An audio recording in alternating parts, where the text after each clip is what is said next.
Grade 2 tooth mobile होने के बाद भी टूथ एक्सट्रैक्शन करते वक्त कई बार आपका क्राउन फ्रैक्चर हो जाता है। क्यों हो जाता है? क्योंकि आपने फोरसेप को बहुत ज्यादा स्क्वीजिंग प्रेशर से पकड़ा है।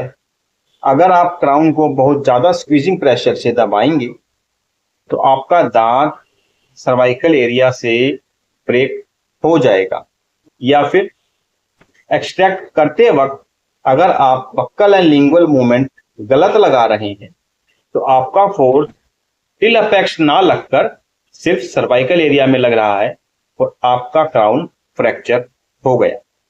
अगर आप टूथ एक्सट्रैक्ट कर रहे हैं, कोई मोलर एक्सट्रैक्ट कर रहे हैं और आपका दांत ग्रेड 2 मोबाइल होने के बाद भी सॉकेट से बाहर नहीं आ रहा है, तो मैं आपको एडवाइस करूंगा कि आप दांत को दो भाग डाइसेक्ट कर लीजिए, रूट्स को सेपरेट कर लीजिए और एक एक करके सेपरेटली रूट को बाहर निकालिए, तो आपका दांत पूरा बाहर आएगा, ना कि फ्रैक्चर होगा।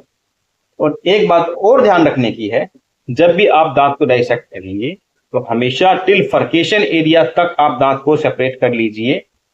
अदरवाइज अगर आप हाफ वे तक दांत को सेपरेट या डाइसेक्ट करने के बाद एलिवेटर से फोर्स लगाकर फ्रैक्चर करने की कोशिश करेंगे तो आपका क्राउन का पार्ट ही टूट के बाहर आएगा, ना कि टिल फर्केशन एरिया तक दोनों रूट्स अलग अलग सेपरेट हो जाएंगे।